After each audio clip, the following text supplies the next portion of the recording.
시청자 여러분 안녕하십니까? 인사이드 서초입니다. 지난해 이태원 참사와 같은 사고를 막기 위해 인파 밀집도를 자동 측정하는 지능형 CCTV가 서울 주요 거리에 설치됐는데요. 이태원 악몽이 재발하지 않도록 안전 불감증부터 없애는 노력이 필요합니다. 평소에도 하루 평균 16만 명 이상 다니는 강남역 일대. 1년 전 이태원 참사가 발생한 그날, 유명 클럽과 술집이 밀집한 강남역 골목도 발 디딜 틈 없이 인파가 쏟아졌습니다. 인파가 특히 집중되는 골목에 밀집도를 측정하는 CCTV가 설치됐습니다. 혼잡도를 보여주는 전광판도 달렸습니다. 강남역 일대에서도 유동인구가 많은 한 골목입니다. 특정 시간대 인파가 집중되면 위에 보이는 전광판을 통해 보행 혼잡도를 실시간으로 보여줍니다. 이태원 참사의 악몽을 막기 위한 조치로 AI를 통해 제곱미터당 인원수를 자동 측정하고 좁은 공간에 4명이 넘게 모이면 경고 알람을 울립니다.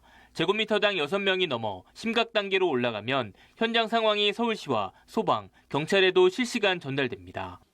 이태원 참사 당시 최대 군중 밀집도는 제곱미터당 12명에 달했습니다. 올해 연말까지 이 같은 인파 감지 CCTV 900여 대가 설치됩니다. 이번 헬로윈 기간 인파가 밀집할 것으로 예상되는 지역은 성수동 카페거리, 홍대 주변거리, 익선동, 강남역 일대 등 14곳입니다. 이들 지역은 일방통행을 시행하고 안전관리 요원도 배치됩니다. 어느덧 1년이 지났지만 이태원의 상처는 아물지 않았습니다. 안타까운 사고가 어디서든 다시 일어나지 않도록 고질적인 안전 불감증을 없애는 노력이 먼저입니다. HCN 뉴스 박상학입니다.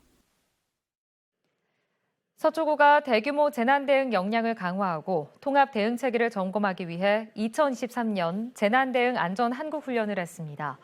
우면동 삼성전자 R&D센터에서 열린 이날 훈련에는 서초소방서와 서초경찰서, 서초구청, 성모병원 등 19개 기관 450여 명이 참여했습니다. 훈련은 국가 핵심 기술을 보유한 연구소 폭발 테러로 인한 대형 화재 상황을 가정해서 이뤄졌습니다. 신속한 주민 상황 전파와 대처, 경찰, 소방, 의료 부분의 유기적 대응, 재난 현장과 구 재난안전대책본부 소통 등을 중점적으로 훈련했습니다. 이런 불안감을 덜어줄 수 있는 안전한 서초구를 만드는데 우리 서초와 경찰과 그리고 우리 소방과 여러 유관기관들이 더욱더 긴밀히 긴급히 대처하고 예방하는 부분들 더욱더 살피겠다는 말씀과 더불어서 이번 테러 화재, 테러 사건 수습 복구에 당연히 동참하고 적극 협업하겠습니다. 서초구와 도로교통공단 서울지부가 서초초등학교 스쿨존에서 합동 교통안전 캠페인을 했습니다. 이날 캠페인에는 전성수 서초구청장과 김현화 도로교통공단 서울지부장, 김성주, 이현숙 서초구 의원, 학교 관계자 등 50여 명이 참여했습니다.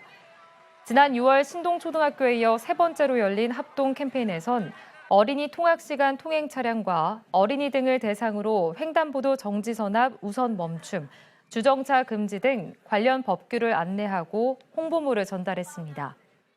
이어진 간담회에선 서초초등학교 녹색학부모 회장과 학교 운영위원장, 학부모 회장 등이 함께 참석해 학교 앞 교통시설 개선 요청 등 어린이 교통안전을 위한 의견을 나눴습니다. 교통안전 캠페인은 서초구와 도로교통공단 서울지부, 교통안전문화 조성사업 추진 업무 협약을 통해 교통안전의 중요성을 알리고 안전한 교통문화를 확산하기 위해 마련됐습니다. 서초구가 가정에서 폐기하기 어려운 여권을 안전하게 폐기해주는 여권 안심 폐기 서비스를 운영합니다. 서비스 대상은 여권 재발급 시 반납 처리할 여권과 유효기간이 만료된 여권입니다. 기존 여권에 유효한 비자가 있는 경우는 폐기 대상에서 제외됩니다. 폐기 신청된 여권들은 한국조폐공사에 전달돼 폐기되며 전자여권이 아닌 전사 부착식 여권은 구청에서 자체 폐기합니다. 네, 이상으로 인사이드 서초를 마칩니다. 시청해주신 여러분 고맙습니다.